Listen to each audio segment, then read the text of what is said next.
Hello students, আমরা নবম শ্রেণীর স্থানাঙ্ক জ্যামিতি অধ্যায়ের সরলরেখাংশের অন্তর্বিভক্ত এবং বহির্বিভক্তর চ্যাপ্টার শুরু করেছিলাম। এর আগের ক্লাসে থিওরি সম্পর্কে আলোচনা করেছিলাম, যে সমস্ত সূত্রাবলী আছে সেগুলো কোন ক্ষেত্রে কোন সূত্র কাজে লাগে সেগুলো নিয়ে আমরা আলোচনা করেছিলাম এবং কিছু অঙ্ক 1 থেকে 4 পর্যন্ত করেছিলাম। আজকে আমরা এই চ্যাপ্টারেই 5 থেকে অঙ্ক শুরু করব। 5-এর দাগের অঙ্ক যেটা আছে, দেখো 5-এর দাগের অঙ্ক আছে, বলেছে যে প্রমাণ করি যে 4টে বিন্দু দিয়েছে। এ বিন্দু 7, 3, বি 9, 6, এ আছে 7, 3, বি আছে 9, 6, সি আছে 10, 12 এবং ডি 8, 9। সি আছে 10, 12 এবং ডি 8, 9। এই 4টে বিন্দু আছে। বলেছে যে এই 4টে বিন্দু দেওয়া আছে, বলেছে বিন্দুগুলি পরস্পর যুক্ত করলে একটি সামান্তরিক হবে। তাহলে সামান্তরিক হওয়ার প্রাথমিক কন্ডিশন কি আনতে পারবো আমরা? এটা একটা যদি সামান্তরিক হয়, সামান্তরিকের ক্ষেত্রে কি হয়? সামান্তরিকের ক্ষেত্রে যেটা হয় হচ্ছে বিপরীত বাহুগুলো পরস্পর সমান আমরা দেখাতে পারবো, কারণ আমরা এখানে দূরত্ব নির্ণয় করতে পারবো, দৈর্ঘ্য। তাহলে বিপরীত বাহুগুলো আমরা সমান দেখাবো, আর দেখাবো বিপরীত বাহুগুলো সমান। আর বিপরীত বাহুগুলো সমান আরও বিভিন্ন ক্ষেত্রে হয়, যেমন আয়তক্ষেত্রের ক্ষেত্রেও হয়। তাহলে যদি শুধুমাত্র আমরা বিপরীত বাহুগুলো সমান দেখিয়ে ছেড়ে দিই, সেটা তো যথাযথ হবে না, কারণ বিপরীত বাহুগুলো সমান আয়তক্ষেত্রের ক্ষেত্রে হতে পারে। আর কন্ডিশন যেটা দেখাতে হবে, বিপরীত বাহুগুলো সমান এবং কর্ণ দুটি অসমান, কারণ কেবলমাত্র সামান্তরিকের ক্ষেত্রেই বিপরীত বাহুগুলো সমান এবং কর্ণ দুটি অসমান হবে। অন্য আয়তক্ষেত্রের ক্ষেত্রে বিপরীত বাহুগুলো সমান, কিন্তু কর্ণ দুটো সমান হয় আয়তক্ষেত্রের। কর্ণগুলো অসমান দেখালেই তবে সেটা বিপরীত বাহু। তাহলে সামান্তরিক দেখানোর জন্য বিপরীত বাহুগুলো সমান এবং দুটো কর্ণ অসমান দেখাতে হবে। তাহলে আমরা এখানে যদি ABCD 4টে শীর্ষবিন্দু হয়, এটা এ বি সি ডি এরকম যদি হয়, তাহলে এই বিপরীত বাহু এ বি সমান ডিসি দেখাতে হবে, এডি সমান বিসি দেখাতে হবে, আর AC not equal to BD. অতএব এ বি কত? রুট ওভার অফ, এখানে হয়ে যাবে x2 মাইনাস x1, 9 মাইনাস 7 তার স্কোয়ার প্লাস 6 মাইনাস 3 তার স্কোয়ার, এত একক হচ্ছে, সমান রুট ওভার অফ 9 মাইনাস 7 2 এর স্কোয়ার প্লাস এটা 3 তার স্কোয়ার, এত একক, সমান হয়ে যাচ্ছে 4 প্লাস 9 সমান রুট 13 একক। বিসি কত হচ্ছে? বিসি, হ্যাঁ, তাহলে হয়ে যাবে 10 মাইনাস 9 তার স্কোয়ার প্লাস 12 মাইনাস 6 তার স্কোয়ার। এটা সূত্রটা আমরা আগের দিন আলোচনা করেছিলাম। দুটো বিন্দু জানা থাকলে তাদের মধ্যে যে দূরত্ব নির্ণয়ের ফর্মুলা হচ্ছে x2 মাইনাস x1 তার square plus y2 minus y1 তার স্কোয়ার, রুটের মধ্যে। এবার আসছে রুট ওভার অফ, এটা 1 আর এটা 6, তাহলে হয়ে যাচ্ছে 1 plus 36 is equal to 37। A B B C C D, দেখো সিডি হয়ে যাবে সিডি, তাহলে 8 minus 10 x2 minus x1, 9 minus 12 তার স্কোয়ার, এত একক। 8 মাইনাস 10 মাইনাস 2 তার স্কোয়ার প্লাস এটা মাইনাস 3 তার স্কোয়ার, এত একক। তাহলে এটা হয়ে যাচ্ছে 4 প্লাস 9 সমান রুট 13 একক আসছে, ঠিক আছে? এইটা আসছে। তাহলে এবি বিসি সিডি আর ডিএ, এটা হয়ে যাবে x2 মাইনাস ডি আর এ। তাহলে ডিএ যদি হয় তাহলে 7 মাইনাস 8 তার স্কোয়ার প্লাস 3 মাইনাস 9 তার স্কোয়ার, এত একক হচ্ছে। তাহলে এটা মাইনাস 1 তার স্কোয়ার প্লাস মাইনাস 6 তার স্কোয়ার, এটা হয়ে যাচ্ছে 1 plus 36 is equal to root over of 37 একক আসছে, ঠিক আছে? তাহলে এখানে দেখো, অতএব এবিসিডি 4টে বিন্দু যোগ করলে সাধারণ একটা চতুর্ভুজ আমরা বলতে পারি। এবিসিডি চতুর্ভুজের তাহলে হয়ে যাচ্ছে এবি সমান সিডি, এবির সঙ্গে সিডি সমান হচ্ছে এবি সমান সিডি এবং বিসি সমান ডিএ, বিসি সমান ডিএ হয়ে গেল। আচ্ছা, এবার আমরা এসি নির্ণয় করছি। এসি তাহলে 10 মাইনাস 7 12 মাইনাস 3, 10 মাইনাস 7 তার স্কোয়ার প্লাস 12 মাইনাস 3 তার স্কোয়ার, এত একক হবে।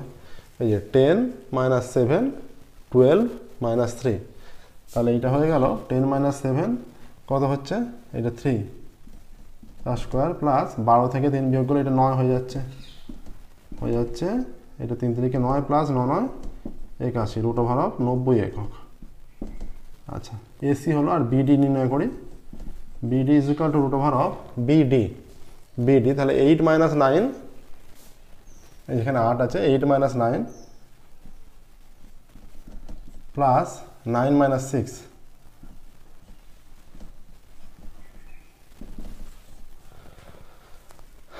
বিডি 8 মাইনাস 9 তার স্কোয়ার, 9 মাইনাস 6 তার স্কোয়ার, এটা হচ্ছে -1 প্লাস এটা 3, -1 স্কোয়ার 1 প্লাস 3 স্কোয়ার 9 এত একক, রুট ওভার অফ 10 একক। এইটা আসছে দেখো -1 আর 9 থেকে 6 বিয়োগ করে 3 হচ্ছে, 9 রেখে 10। অতএব এখানে হয়ে যাচ্ছে AC not equal to BD হয়ে গেল। তাহলে এবিসিডি চতুর্ভুজের বিপরীত বাহুগুলো পরস্পর সমান হচ্ছে এবং কর্ণ দুটো অসমান হচ্ছে। এই কন্ডিশন কেবলমাত্র সামান্তরিকের ক্ষেত্রেই হয়। তাহলে আমরা বলতে পারবো অতএব এবিসিডি একটি সামান্তরিক। অতএব এবিসিডি চতুর্ভুজটি একটি সামান্তরিক। দেখে নাও প্রসেসটা।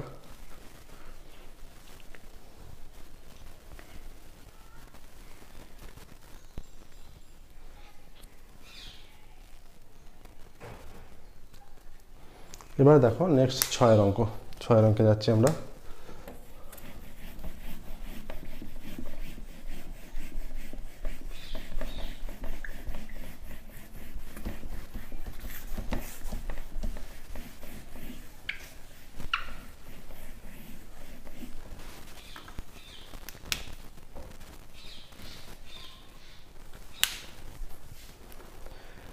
যদি 3 2 6 3 xy এবং 6 5 বিন্দুগুলি পরস্পর যুক্ত করলে সামান্তরিক গঠিত হয়, তাহলে xy কত হবে? মানে xy বিন্দুগুলো যুক্ত করলে যদি সামান্তরিক গঠিত হয়, এরকম একটা সামান্তরিক যদি হয়, আমরা নামকরণ করছি জাস্ট, এটা একটা সামান্তরিক যদি হয়, বিন্দু স্থানাঙ্ক দেওয়া আছে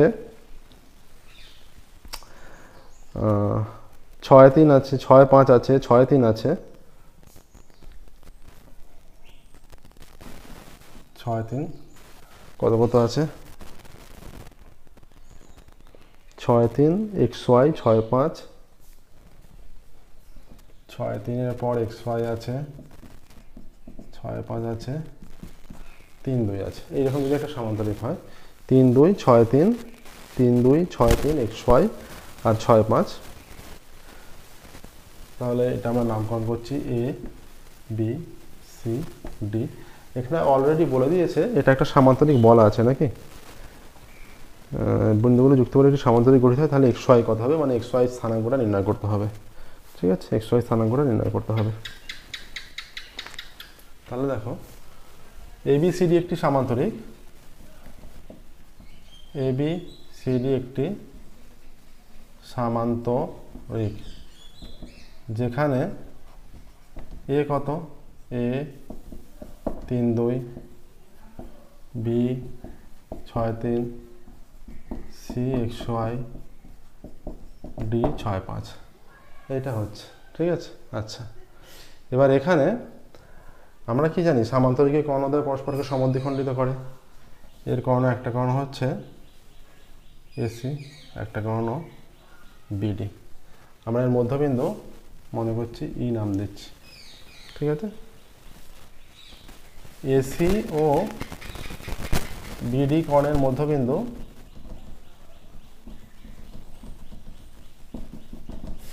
ই, এসি এবং বিডি কর্ণের মধ্যবিন্দু ই। অতএব এখানে আমরা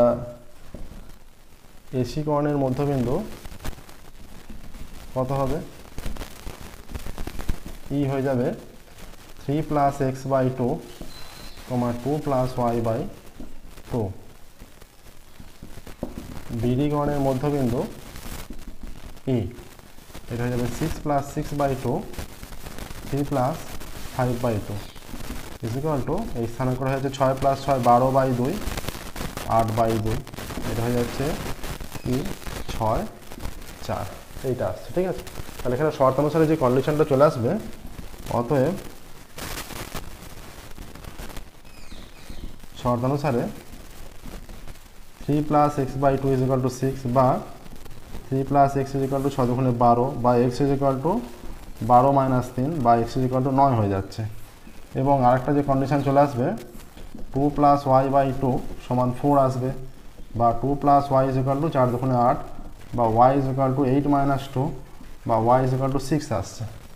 ঠিক আছে, এইটা এলো।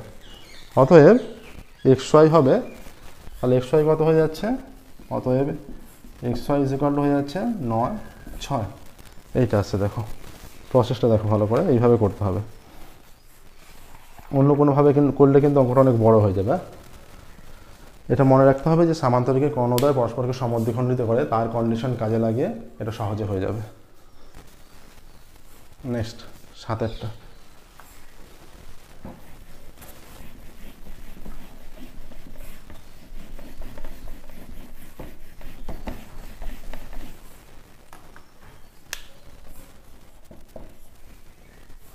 সাতেরটা কি বলছে, x1 y1 x2 y2 x3 y3 ও x4 y4 বিন্দুগুলো পরস্পর যুক্ত করলে সামান্তরিক গঠিত হয়, তাহলে প্রমাণ করো x1 প্লাস x3। আচ্ছা, যে প্রমাণটা করতে দিয়েছে এটা আমরা একটা সামান্তরিক নিচ্ছি।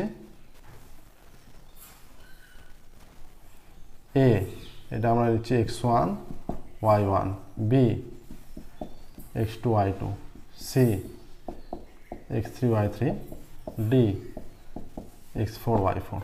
এইটা হচ্ছে, ঠিক আছে। ABCD একটি সামান্তরিক, ABCD একটি সামান্তরিক যেখানে যেখানে A হয়ে যাচ্ছে x1 y1, B x2 y2, C x3 y3 এবং D x4 y4। তাহলে এখানে মনে রাখতে হবে সামান্তরিকের কর্ণদ্বয়, সামান্তরিকের কর্ণদ্বয়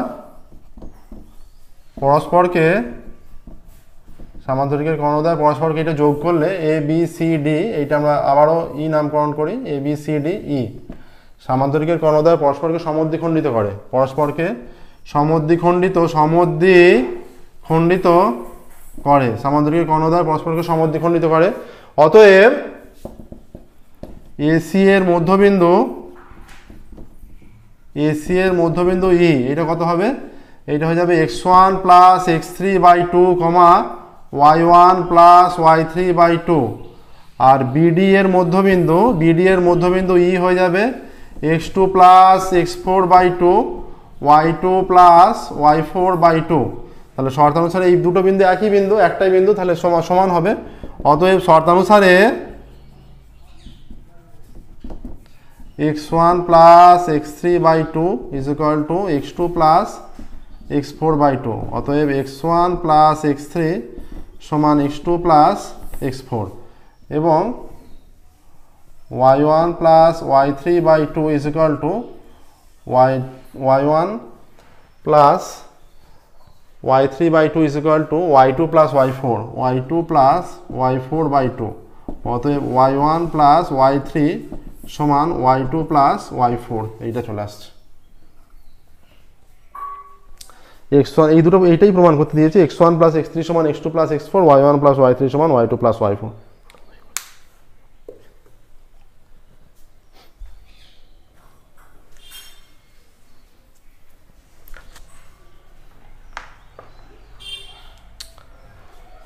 প্রসেসটা দেখো। এবার 8-এর অঙ্ক শুরু করছি।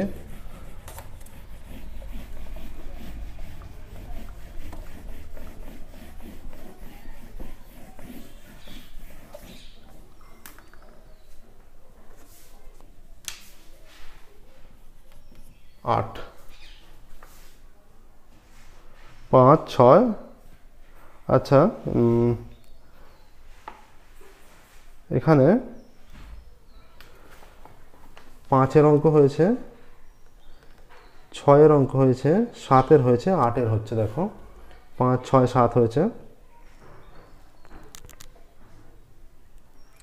8-এর অঙ্ক বলেছে এবিসি ত্রিভুজের এবিসি শীর্ষবিন্দু 3টি স্থানাঙ্ক দেয়া আছে।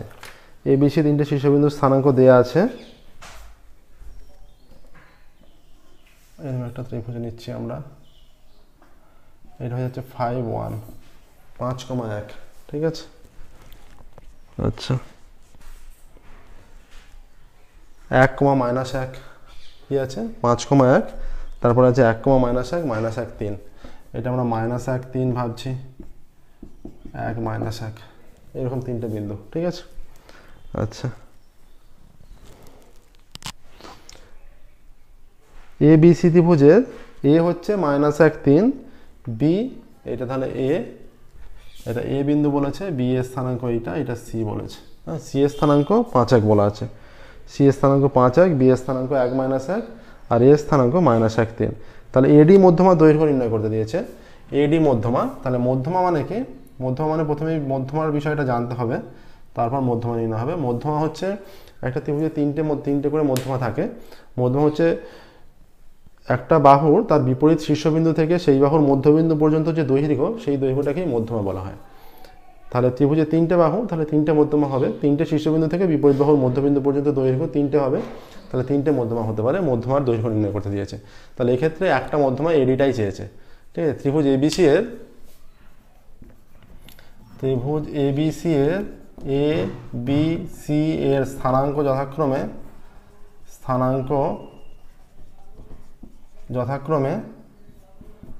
1 -1, আচ্ছা স্থানাঙ্ক এর স্থানাঙ্ক -1 3,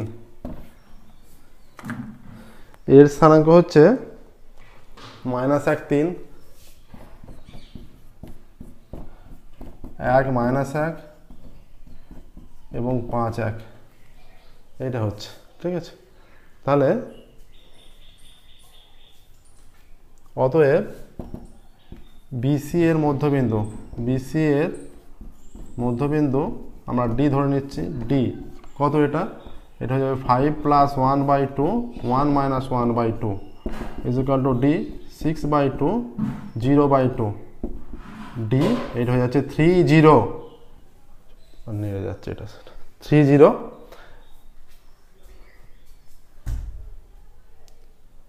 এবার কি বলেছে, এডি মধ্যমা দৈর্ঘ্য, অতএব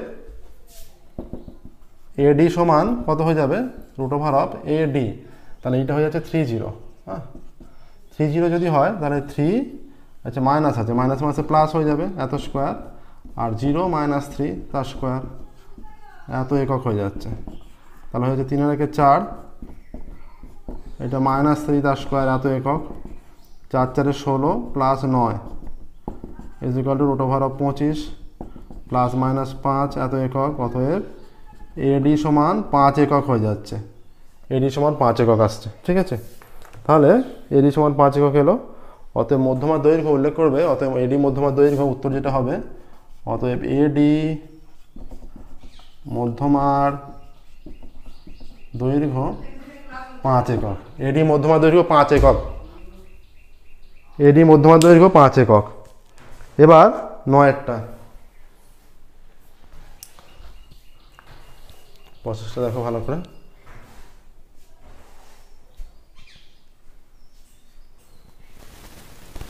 আচ্ছা 9এর অঙ্ক শুরু করছি, দেখো 9এর অঙ্ক বলেছে একটি ত্রিভুজের 3টে শীর্ষবিন্দু স্থানাঙ্ক বলে দিয়েছে। এর আগের অঙ্কটা আমরা যেটা করলাম, 3টে শীর্ষবিন্দু স্থানাঙ্ক, ত্রিভুজের 3টে মধ্যমা দৈর্ঘ্য নির্ণয় করতে বলেছে। এর আগের অঙ্ক আমরা যেটা করলাম, একটা মধ্যমা দৈর্ঘ্য নির্ণয় করেছিলাম, এখানে 3টে মধ্যমা দৈর্ঘ্য নির্ণয় করতে দিয়েছে। তাহলে ত্রিভুজের শীর্ষবিন্দু 3টে দেওয়া আছে, 2 - 4 6 - 2 আর আছে -4 2, এগুলো আছে। আচ্ছা তাহলে ত্রিভুজটির মধ্যমা 3টি দৈর্ঘ্য নির্ণয় করি। তাহলে এখানে দেখো আমরা এইরকম একটা ত্রিভুজ নিচ্ছি, এটা যদি নিই, 3টে স্থানাঙ্ক নিতে হবে, 2 - 4 এটা নিচ্ছি, 2 - 4, এটা এ বি সি বিন্দু নিই, এ বি সি। প্রথমত আছে 2 - 4 6 - 2 -4 2, 2 - 4 6 - 2 আর আছে -4 2, ঠিক আছে, এইরকম আছে 2 - 4 6 - 2 -4 2। ত্রিভুজের মধ্যমা তিনটি মধ্যমা দৈর্ঘ্য নির্ণয় করি। ধরা যাক ত্রিভুজ এবিসি এর এ বি ও সি বিন্দুর স্থানাঙ্ক যথাক্রমে 2 - 4, 6 - 2 এবং -4 2। ঠিক আছে, আচ্ছা এ বি বিসি এবং সিএ বাহুর আমাদের মধ্যমা, তিনটে মধ্যমা দৈর্ঘ্য নির্ণয় করতে বলেছে। মধ্যমা মানে হচ্ছে এই শীর্ষবিন্দু থেকে বিপরীত বাহুর মধ্যবিন্দু পর্যন্ত যে দৈর্ঘ্য, সেই দৈর্ঘ্যের যোগফল। এ বি বিসি এবং সিএ বাহুর মধ্যবিন্দু যথাক্রমে ডি ই এফ। তাহলে এইটা আমরা ডি বলেছি, বিসি ই বলেছি, আর এটা এফ বলেছি। ডি বিন্দুর স্থানাঙ্ক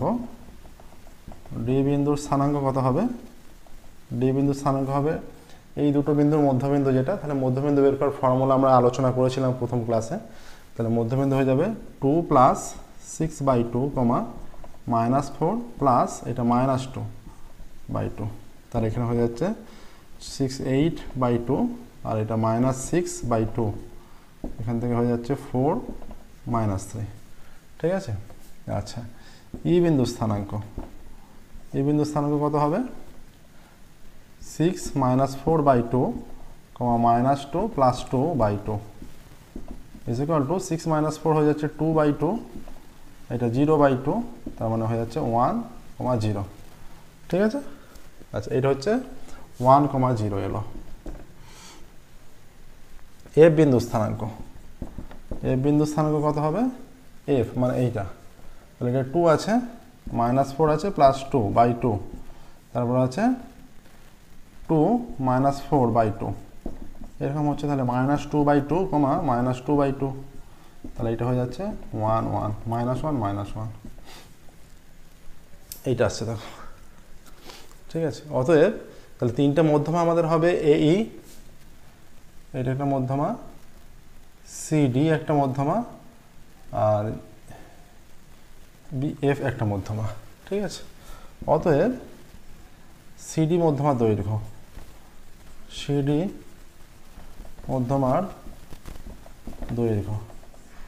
আচ্ছা ডি বিন্দুর স্থানাঙ্ক কত? 4 - 3।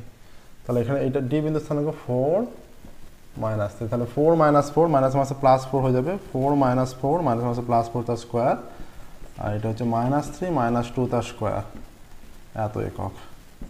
তাহলে এটা হয়ে যাচ্ছে রুটের মধ্যে 4 × 4 = 8 এর স্কোয়ার, প্লাস এটা -5 তার স্কোয়ার, সমান 28 × 64 + 25, এত একক হয়ে যাচ্ছে। 5 × 4 = 9, 6 × 2 = 8, 89 একক। এইটা আসছে দেখো, এটা একটা আমাদের মধ্যমা দৈর্ঘ্য একটা এলো। ঠিক আছে, দ্বিতীয়টা এই মধ্যমা দৈর্ঘ্য সমান √(AE)। তাহলে 1 - 2 তার স্কোয়ার, প্লাস 0 আছে +4 তার স্কোয়ার, এত একক, ইজ ইকুয়াল টু হয়ে যাচ্ছে এটা -1 তার স্কোয়ার আর 4 তার স্কোয়ার, এত একক, ইজ ইকুয়াল টু 1 + 16 একক, ইজ ইকুয়াল টু √17 একক।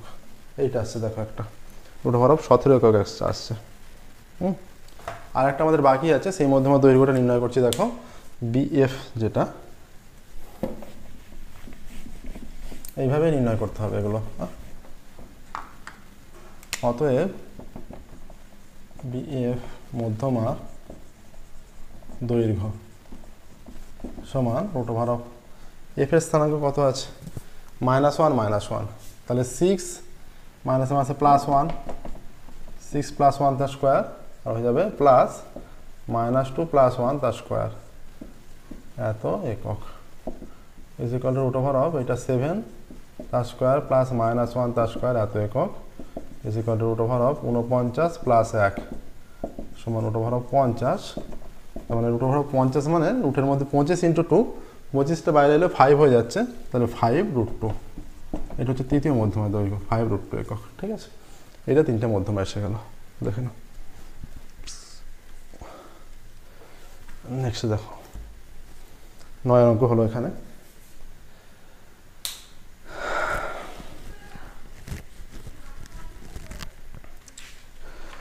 দেখে নাও 9 অঙ্ক কমপ্লিট হলো। তাহলে 3টে মধ্যমা দৈর্ঘ্য আবার আলাদা করে শেষে অ্যান্সার লিখে দিতে পারো যে 3টে মধ্যমা দৈর্ঘ্য যথাক্রমে এত একক এত একক এত একক, এইভাবে করে দিতে পারো, বা এই পর্যন্ত রাখলেও হবে। তো 9 পর্যন্ত অঙ্ক হলো। আজকের ক্লাস আমরা এখানেই স্টপ করছি। পরবর্তী ক্লাসে আমরা 10 থেকে শুরু করব এবং এই চ্যাপ্টারটা পুরোপুরি কমপ্লিট করে নেবো। Okay, thank you very much everyone.